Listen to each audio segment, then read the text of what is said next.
Queria convidar os irmãos a abrirem a palavra de Deus na carta de Paulo aos Filipenses, capítulo 3. Eu estarei lendo todo o capítulo 3 até o versículo 1 do capítulo 4. Filipenses, capítulo 3, até o versículo 1 do capítulo 4.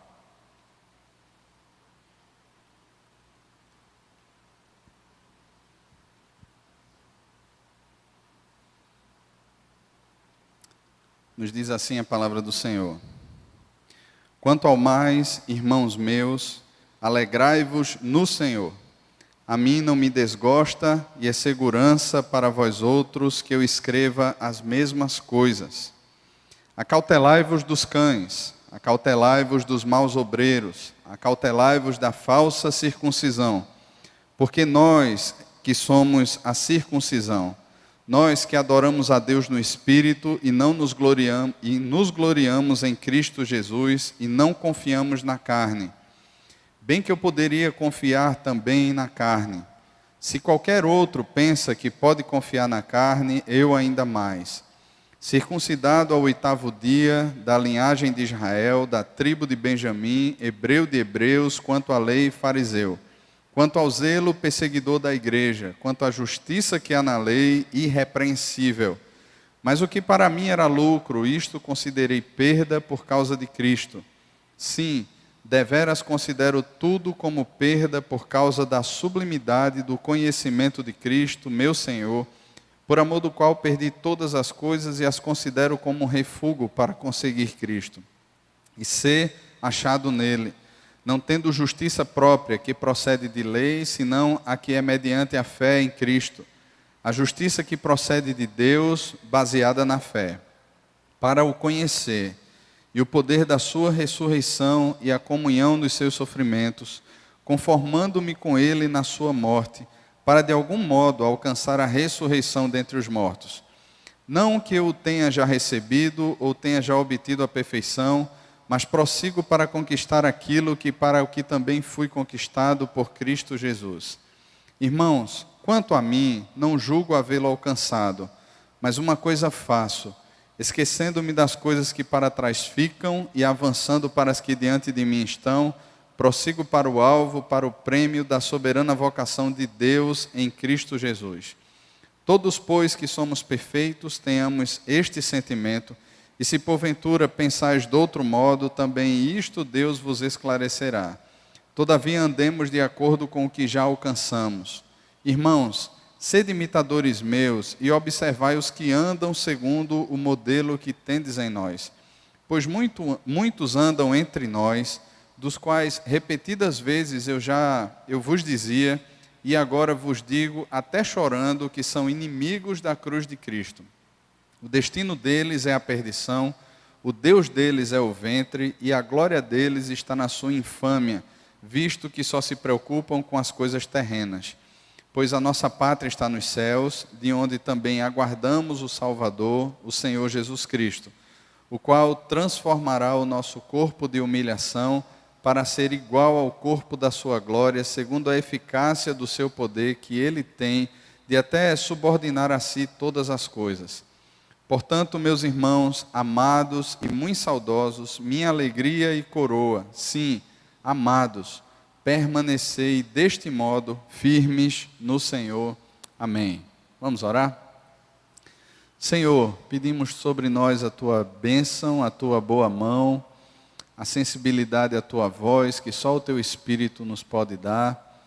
Nos dá, Pai, da Tua unção, nos dá da Tua condução aqui nessa manhã, que possamos todos ter uma clara compreensão de que o Senhor está no nosso meio e de que é o Senhor quem fala ao nosso coração.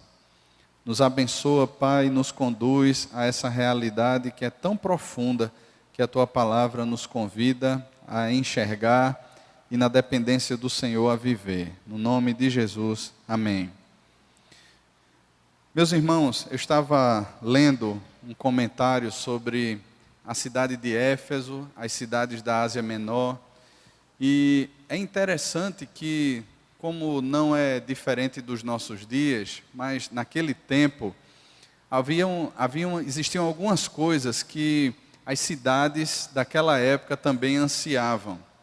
Por exemplo, havia um império truculento e injusto que governava toda aquela região. Desde Roma até a região da Palestina, tudo aquilo era governado pelo Império Romano.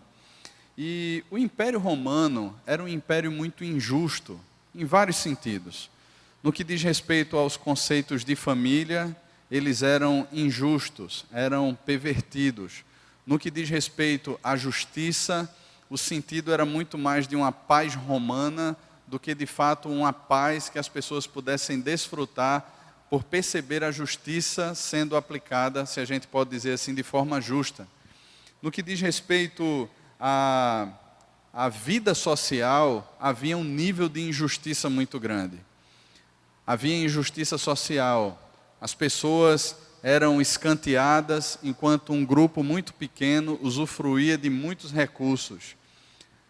Tudo isso fazia com que as cidades, não só da Ásia Menor, mas as cidades que estavam debaixo do domínio de Roma, elas tivessem um anseio profundo no coração por ver uma justiça sendo estabelecida na terra de forma diferenciada. Eles lutavam por isso até certo ponto, não podiam se rebelar, porque seriam mortos. Entretanto, até certo ponto, eles tentavam fazer com que toda essa injustiça que o Império Romano imprimia sobre eles fosse minimizada. É interessante, irmãos, porque tudo isso não era feito de acordo com a palavra de Deus, não partia da palavra de Deus, mas isso faz parte de um desejo do coração de ver de alguma forma justiça sendo estabelecida sobre a terra. Só que o coração do homem, ele é injusto. Jeremias, no capítulo 17, diz que ele é corrupto, é desesperadamente corrompido, e só o Senhor é quem sonda e quem de fato conhece o coração. E ai daquele que confia no coração, ou que põe a sua esperança ou no seu coração, ou no coração de outra pessoa. Haverá um caminho de frustração, de decepção, de injustiça, porque o nosso coração, a raiz do nosso coração é assim por causa da queda. E esse foi o engano da queda. Porque quando Satanás se aproxima da mulher, e consequentemente do homem, que eu creio estava próximo a ela, o engano de Satanás é fazer com que o homem seja como Deus e passe a discernir a vida a partir dele mesmo. A gente percebe que isso é uma característica de Deus. Deus não precisou de conselheiro, Deus não precisou de algum instrutor, de algum professor, para que ensinasse ele a ser Deus.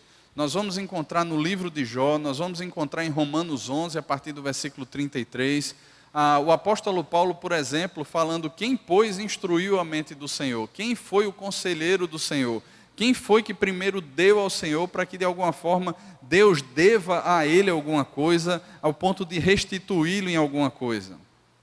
Deus é autossuficiente, é autoexistente, Deus não precisa de conselhos, Deus não precisa de alguma forma pedir a alguém ou ordenar alguém como sendo o seu mestre, o seu tutor. Deus, ele é autossuficiente.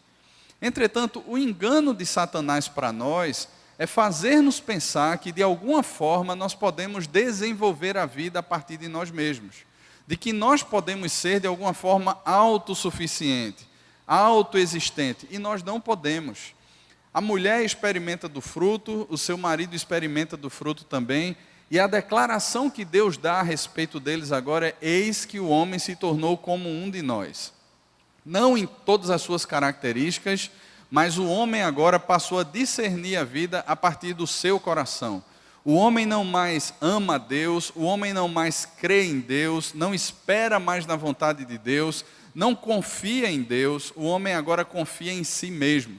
O homem agora confia nos seus próprios propósitos, na sua vontade. O homem confia naquilo que o seu coração aponta como sendo um caminho. Nós fomos criados para sermos dependentes de Deus. E essa dependência consiste na expressão do caráter de Deus em nós, que agora passa a ser refletido na nossa relação com Deus, com o outro e com a própria criação. Esse é o sentido mais claro de sermos imagem de Deus. Nós refletimos o caráter de Deus.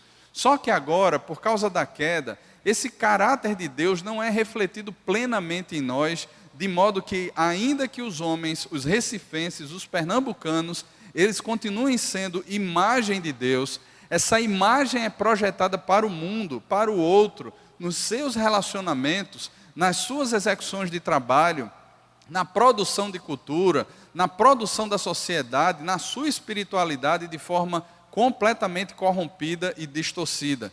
Ele não reflete mais o caráter de Deus 100%, mas os resquícios de Deus, ou os resquícios do caráter de Deus, são contaminados agora pela injustiça do seu coração e agora são processados para o mundo, para os seus relacionamentos de forma injusta também.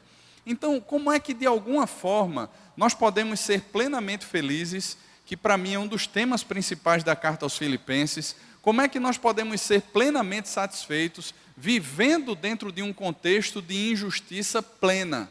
Ainda que algumas pessoas ou alguns locais no mundo não expressem ou não vivam a injustiça como nós vivemos de forma tão clara, e outros contextos eles vivam e experimentem injustiça de forma até pior, como é que nós podemos ter um coração satisfeito, pleno, alegre, em meio a todo esse contexto?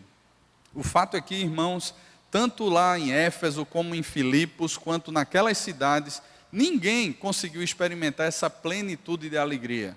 Agora pense comigo aqui sobre o contexto do apóstolo Paulo. Paulo, ele não está nas Bahamas fazendo um cruzeiro, Paulo não está com abundância de bens, Paulo não está livre, ele não está desfrutando de uma casa na praia muito gostosa, ou fazendo aquela viagem dos sonhos. Paulo está preso. Ele está numa prisão em Roma, onde ele é acompanhado diariamente, tanto em casa, quando ele está preso, quanto nas suas saídas por algum guarda romano, que fica acorrentado a ele. E Paulo escreve Filipenses, assim como Colossenses, Filemão e Efésios, exatamente dentro desses contextos. Mas em nenhuma dessas cartas nós vamos encontrar a murmuração presente no apóstolo Paulo. Nós vamos perceber nelas, de alguma forma, um sentimento de rebelião de Paulo contra o governo instituído. Nós não vamos perceber no coração de Paulo algum tipo de promoção de justiça pela força do braço, ou que tem a sua base no coração do homem.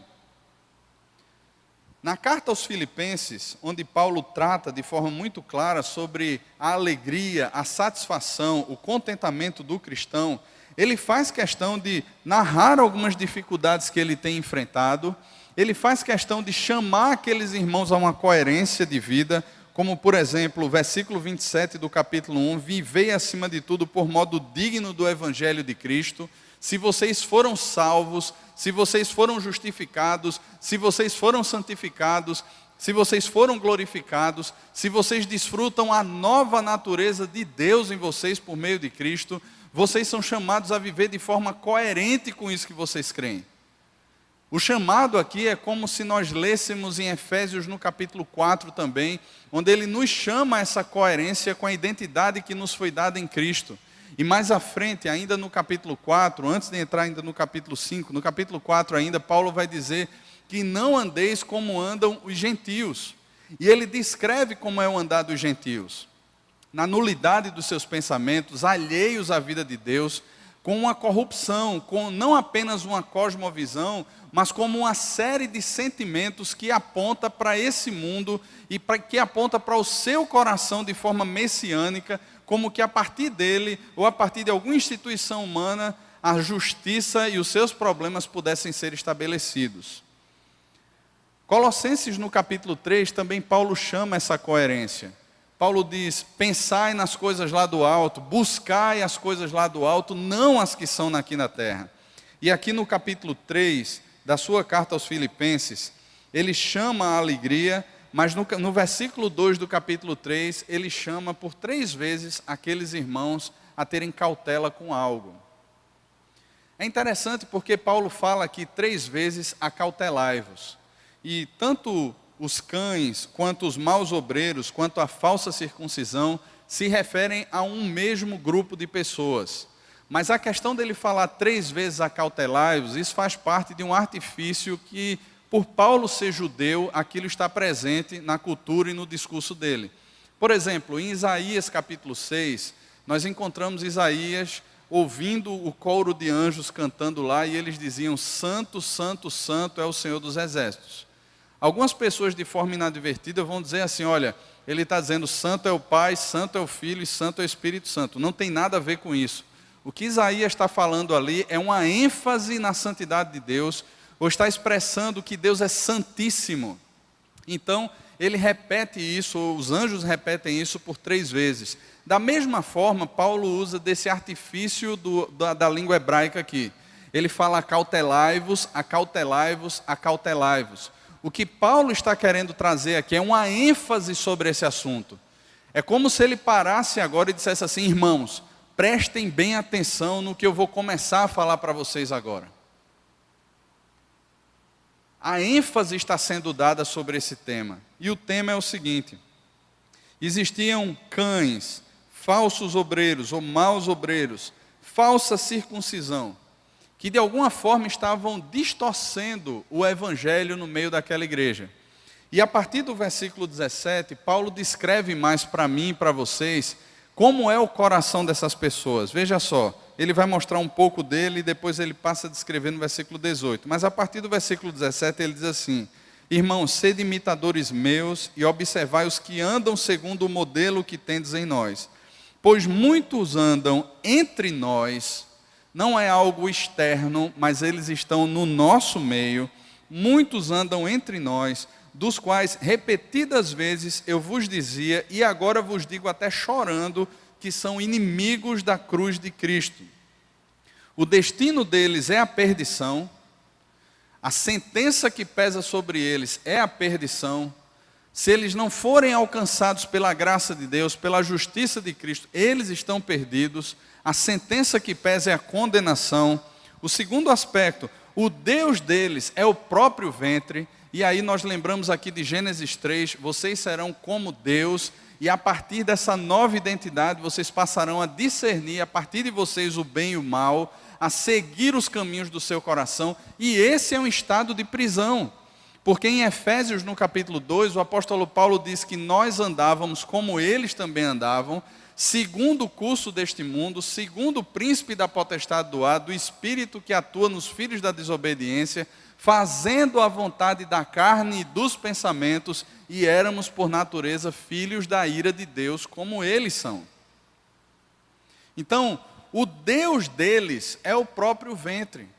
Eles acreditam no fato, assim como todos nós já acreditamos no fato, de que nós somos deuses, de que a vida é minha e eu faço dela o que eu quiser, de que ninguém pode se meter na minha vida, de que quem sabe o que é melhor para mim sou eu e mais ninguém. Esse é o sentimento. O Deus é o próprio ventre, o Deus é a própria vontade, são escravos do próprio coração, caminham segundo as suas paixões, caminham segundo as suas loucuras, não se submetem à palavra de Deus, não se submetem à vontade de Deus, são escravos dos seus sentimentos. O Deus deles é o próprio ventre. Mas há um terceiro aspecto. Paulo diz que a glória deles está na sua infâmia, visto que só se preocupam com coisas terrenas. E essa infâmia, irmãos, e essa busca por glória é exatamente o sentimento de merecimento, porque quem fez a vida valer a pena fui eu.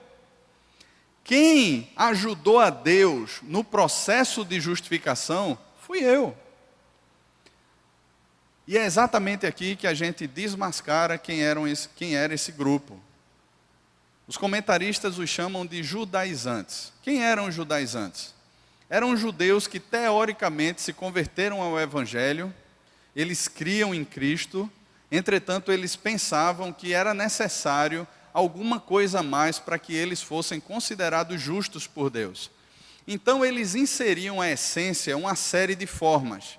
A essência era Cristo, entretanto vamos modificar um pouco a forma. É necessário que nós continuemos o rito da circuncisão.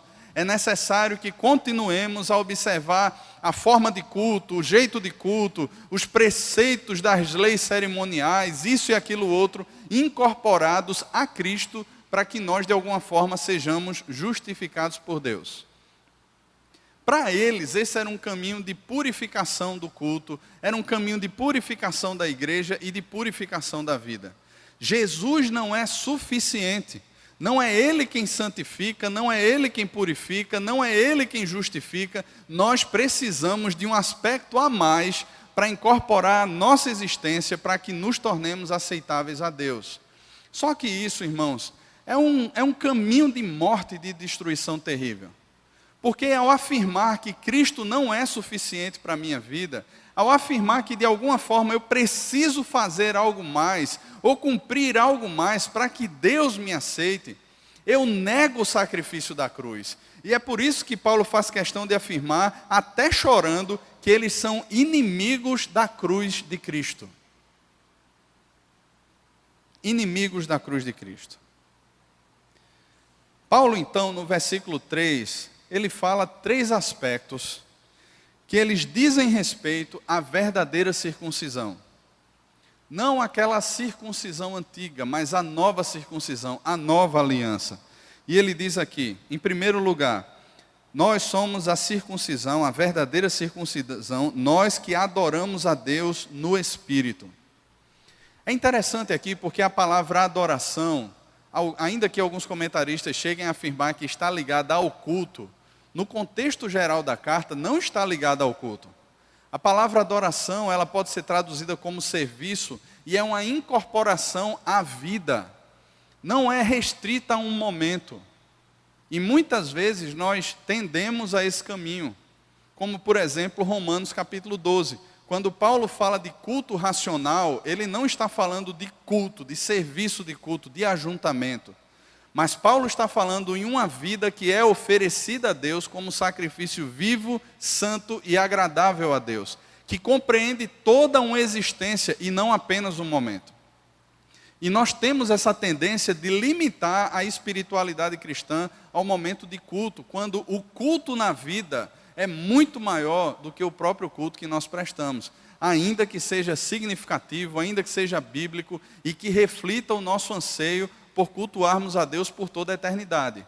Entretanto, a nossa vida compreende muito mais do que isso. Essa não é apenas uma nova cosmovisão, mas é também uma mudança radical do nosso ser. Mas não é uma mudança que acontece a partir de nós e que depende de nós. E é por isso que ele fala, nós que adoramos a Deus no Espírito. Não é a partir do nosso espírito, mas é a partir do Espírito de Deus. Um segundo aspecto que ele fala, e nos gloriamos em Cristo Jesus.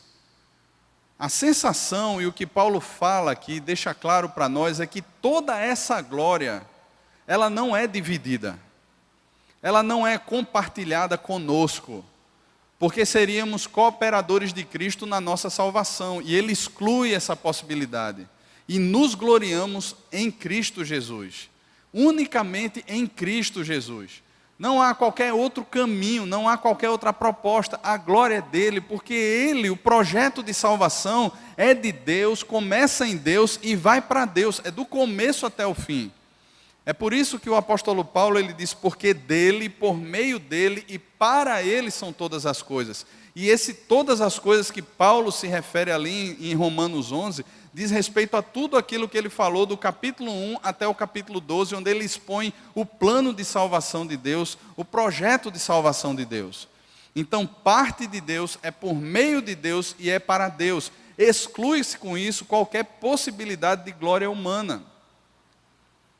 E um terceiro aspecto que ele coloca, e não confiamos na carne. Não há aqui uma perspectiva egoísta, orgulhosa, onde de alguma forma nós batemos no peito e agora dizemos assim, eu colaborei com isso, dependeu de mim, a minha justiça me salvou. Lá em Deuteronômio, no capítulo 9, quando o povo estava prestes a entrar na terra prometida, Deus faz questão de falar por meio de Moisés sobre esse desejo que faz parte do coração do homem de estabelecer um tipo de justiça.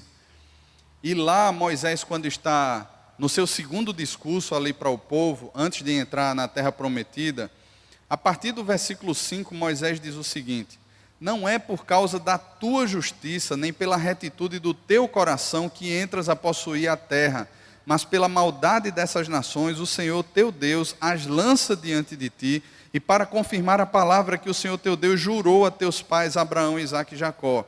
Sabe, pois, que não é por causa da tua justiça que o Senhor teu Deus te dá esta boa terra para possuí-la, pois tu és povo de dura cerviz. Lembrai-vos e não vos esqueçais de que muito provocastes a ira do Senhor vosso Deus no deserto, desde o dia em que saístes do Egito até que chegastes a esse lugar, rebeldes fostes contra o Senhor.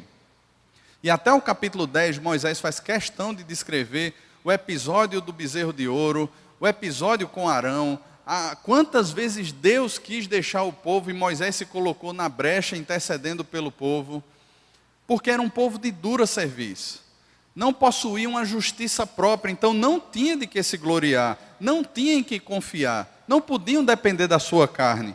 E aqui a partir do versículo 4, o apóstolo Paulo, ele traz uma descrição que de forma inadvertida algumas pessoas podem pensar que Paulo estava sendo orgulhoso aqui, que de alguma forma estava passando na cara os seus títulos, estava jogando diante dele todo o seu currículo, mas não é isso que Paulo está fazendo. De fato, Paulo tinha todas as razões, é o que ele passa a dizer aqui. Eu poderia confiar também na carne, bem mais do que qualquer outro, eu poderia confiar na carne.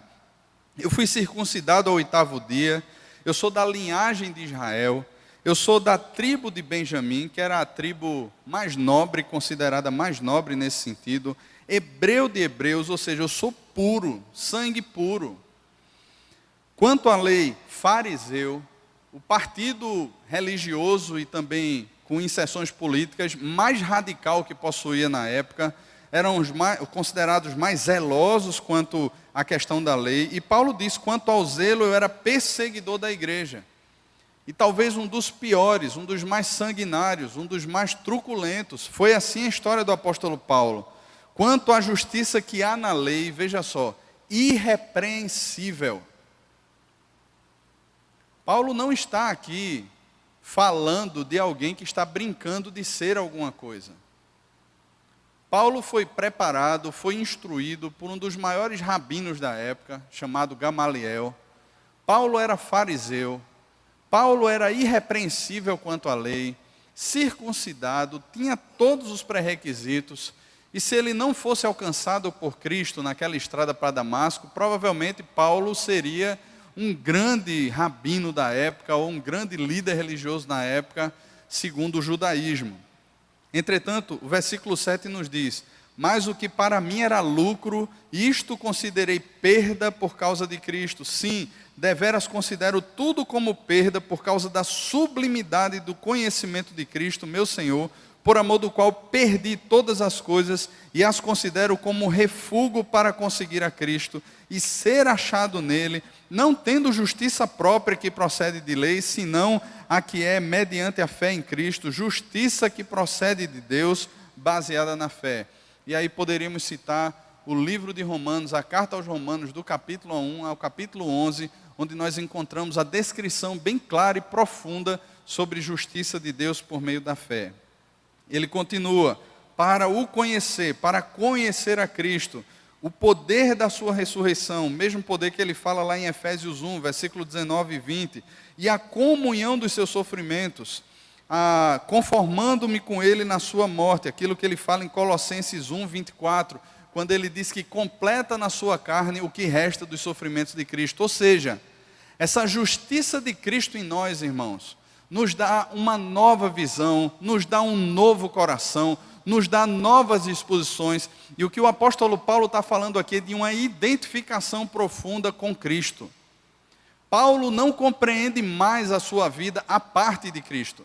Ele não enxerga mais a sua vida como qualquer recifense enxerga. Ele não enxerga mais a sua vida como qualquer filipense enxerga, como qualquer morador da cidade de Corinto, como qualquer morador de Éfeso enxerga, como qualquer brasileiro enxerga. Foi dado a Paulo um novo coração. É por isso que ainda no capítulo 2 da carta aos Filipenses, ele declara com tanta ousadia, com tanta profundidade, porquanto para mim o viver é Cristo e o morrer é lucro.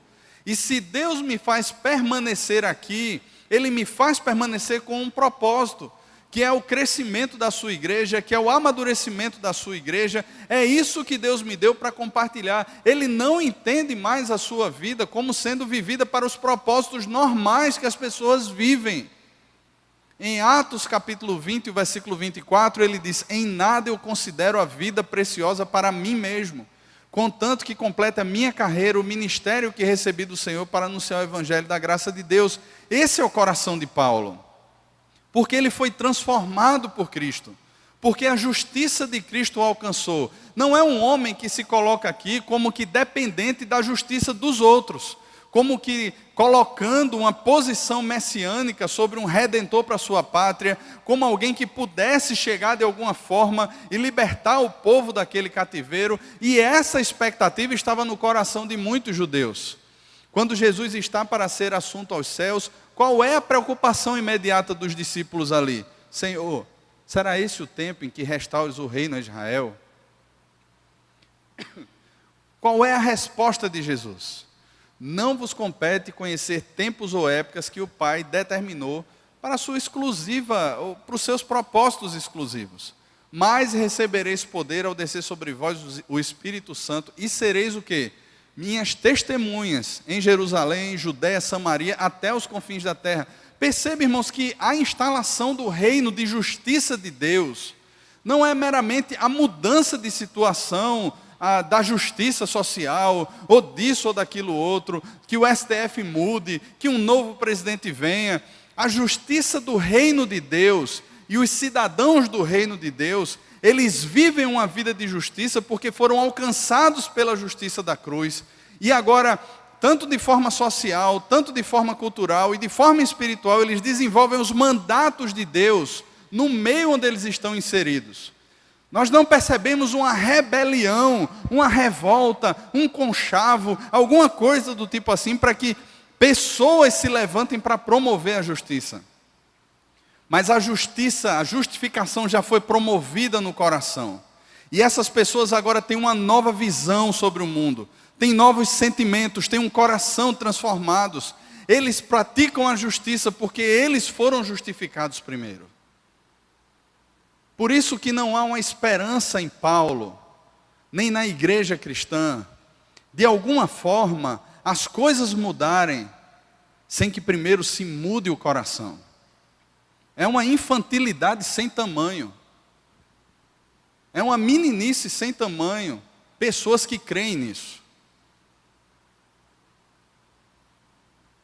A mudança começa no nosso coração por meio do Evangelho.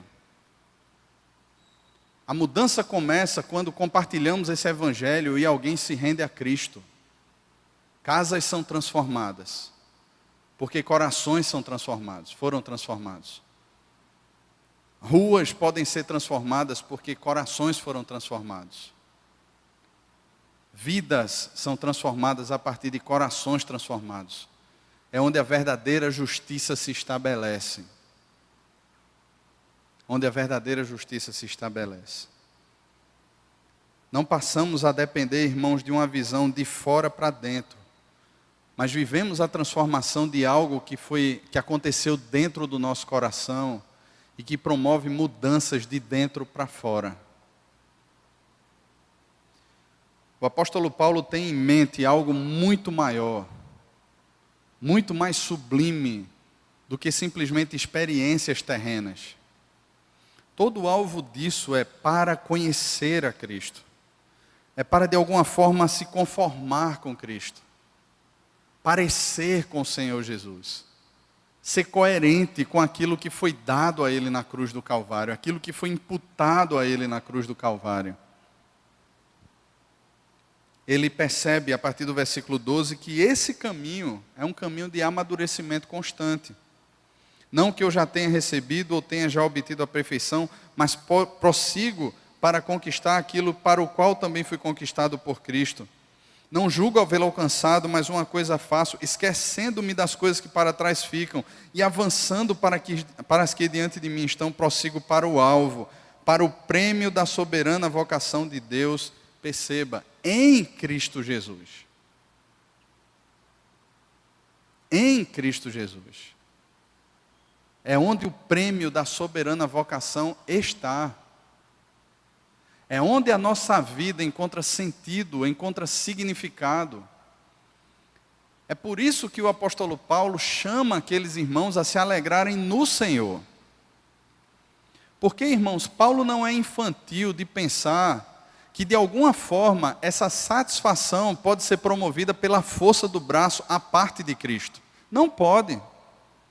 Pode ter valores, pode ter princípios, pode ter ética, pode ter moral, pode ter uma série de coisas, mas vai ser idolatria, da mesma forma que aqueles que são amorais, que aqueles que não são éticos, que aqueles que são injustos caminham. A diferença é que o ídolo mudou. Paulo compreende a sua existência a partir de Cristo e em Cristo. Ele sabe que em Cristo há a verdadeira justiça, a verdadeira paz. A paz com Deus, a paz com o outro, a paz com a criação. Ele sabe que tudo isso acontece em Cristo. É por isso que é o chamado para aquela igreja: alegrem-se no Senhor. Pelo menos 9 vezes nessa carta, Paulo cita: alegrem-se no Senhor, alegrem-se no Senhor. Estejam satisfeitos no Senhor. Mesmo havendo passado por situações difíceis, nós percebemos no capítulo 4, versículo 12, tanto sei estar humilhado, como sei ser honrado, tudo, em todas as circunstâncias, já tenho experiência, tanto de fartura como de fome, assim de abundância como de escassez, tudo posso naquele que me fortalece. Essa é a razão porque Paulo conseguia enfrentar as situações mais adversas. Porque a sua esperança, a sua fé, o seu amor, o seu coração se compreendia em Cristo. Em Cristo. Ele tinha consciência, irmãos, que era a partir do Evangelho que a justiça de Deus, que o reino de Deus chegava ao coração das pessoas. Só a partir do Evangelho. Apenas pelo Evangelho.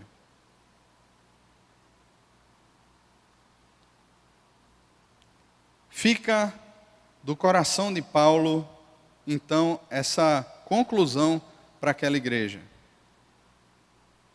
A partir do versículo 20, ele diz o seguinte: pois a nossa pátria está onde, irmãos? A nossa pátria está nos céus, de onde também aguardamos o Salvador, Senhor Jesus Cristo, o qual transformará o nosso corpo de humilhação para ser igual ao corpo da sua glória, segundo a eficácia do poder que ele tem de até subordinar a si todas as coisas. Portanto, meus irmãos amados e muito saudosos, minha alegria e coroa, sim, amados, permanecei deste modo firmes no Senhor. É como podemos guardar o coração, irmãos. Nós temos uma identidade, e essa identidade aponta para uma cidadania, que é muito mais do que aquilo que tem na sua carteira de identidade, brasileiro. Essa identidade aponta para o céu. Quando lemos o Salmo 146, no início desse culto, o salmista trata sobre isso. Ele diz: aleluia, louva a minha alma ao Senhor. Louvarei ao Senhor durante a minha vida, cantarei louvores ao meu Deus enquanto eu viver. Veja o que diz o versículo 3 e o 4. Não confieis em príncipes, nem nos filhos dos homens, em quem não há salvação. Sai-lhes o espírito e eles tornam ao pó. Nesse mesmo dia perecem todos os seus desígnios. E aqui ele fala onde deve estar a confiança do crente, a esperança do crente, a fé do crente. Veja só.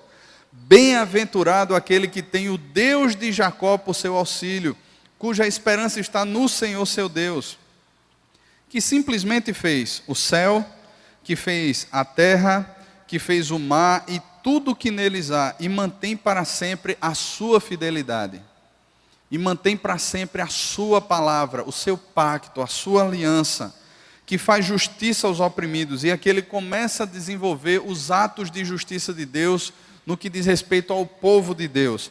Deus faz justiça aos seus oprimidos, aqueles que têm fome, liberta os seus encarcerados, abre os olhos aos cegos, levanta os abatidos, ama os justos, guarda o peregrino, ampara o órfão e a viúva, porém transtorna o caminho dos ímpios. Agora, irmãos, Paulo fala de um Deus que liberta os encarcerados. Ele foi liberto?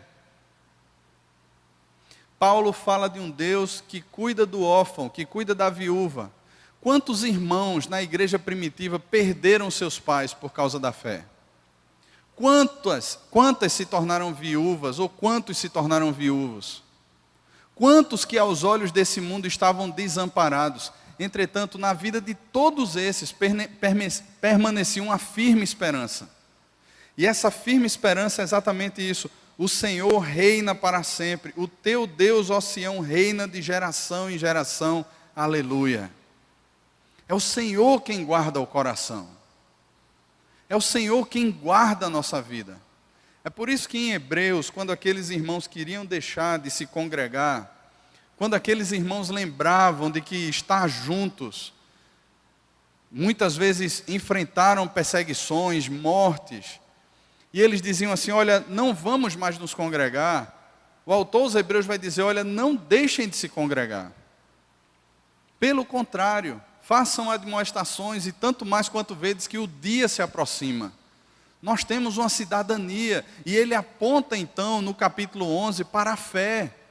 Nós não somos um povo simplesmente brasileiro, pernambucano, cidadão recifense, ou sei lá de onde. Nós não somos simplesmente isso. E é por isso que ele chama os nossos olhos para homens e mulheres que viveram pela fé, que possuíam uma cidadania, que estavam desse mundo, mas esse mundo não os merecia, porque esses homens viviam pela fé. É por isso que o coração de Paulo, ele fala tantas coisas e escreve tantas coisas, irmãos, que muitas vezes a gente olha e diz assim, Paulo parece ser um ET, um Superman, alguma coisa assim, indestrutível. Não, irmãos, é simplesmente alguém que entende a sua vida a partir de Cristo agora, que interpreta a realidade a partir da palavra de Deus, que tem os seus pés aqui, sabendo que não pertence a esse mundo, que como Jesus orou, eles estão no mundo, mas eles não são desse mundo, eles possuem uma identidade, e eles compreenderam a justiça de Deus naquela cruz, que alcançou a sua vida, e agora vivem como justificados, olhando para Cristo, entendendo a vida a partir de Cristo, crendo em Cristo, esperando em Cristo, dependendo de Cristo, e por isso eles são alegres. Por isso eles são satisfeitos, eles são plenos, ainda que a figueira não floresça, ainda que não haja fruto na videira, ainda que estejam encarcerados, ainda que em meio a tanta injustiça, eles não perdem o endereço do coração. Porque esse coração foi conquistado por Cristo. E eles entendem a sua vida a partir de Cristo. Irmãos, que Deus nos dê da sua graça. E que em dias tão difíceis o Senhor nos faça confiar na obra do Senhor Jesus. Que compreende toda a nossa existência. Que nos dê um novo coração, que nos dá uma nova visão de mundo, que nos dá novos sentimentos, que nos dá uma nova perspectiva de vida e uma cidadania celestial. Amém, irmãos? Vamos orar? Feche os seus olhos, curve a sua cabeça. Senhor, o Senhor conhece cada coração aqui, Pai. E o Senhor sabe da nossa insistência de alguma forma tentar satisfazer a Tua justiça, ou nos tornarmos justos, ou imprimir uma justiça sobre a terra pela força do braço. O Senhor sabe até, Pai, de propostas messiânicas, ideológicas, que muitos têm cedido e que são antibíblicas, Senhor. Porque sempre serão caminhos de idolatria, ainda que com toda a aparência que satisfaça ao nosso coração. Por isso, Pai, queremos nos render aqui essa manhã ao Teu senhorio. Queremos nos render essa manhã aqui a essa nova vida que o Senhor já conquistou para nós. Queremos, Pai, nos apropriar daquilo que o Senhor mesmo já deu para nós e que estão nas Tuas dispensas celestiais. E que nós temos, por meio de Cristo, acesso a elas. E que podemos, Pai, nesse caminho amadurecer na fé. E assim permanecermos no Senhor. Deus, que o Senhor, que já dispôs todas as coisas para o nosso crescimento, o Senhor instigue o nosso coração a olhar para o Senhor, a pensar no Senhor, a buscar as coisas lá do alto, a ouvir muito mais as notícias que a Tua palavra nos conta do que simplesmente as notícias daqui da terra. Senhor, nos leva a interpretar esse mundo com as lentes do Evangelho, Pai. Nos leva a perceber esse mundo a partir dessa justiça que alcançou o nosso coração. Nos faz perceber esse mundo e a realidade do nosso próprio coração a partir da cruz, Senhor. E que assim a gente desfrute da verdadeira paz, da verdadeira alegria, da verdadeira justiça, da verdadeira retidão que só podemos compreender em Cristo. Nos abençoa sim, Pai, no nome de Jesus. Livra-nos da ansiedade, do medo e do caos. Por amor do Teu Filho, guarda-nos assim. Amém.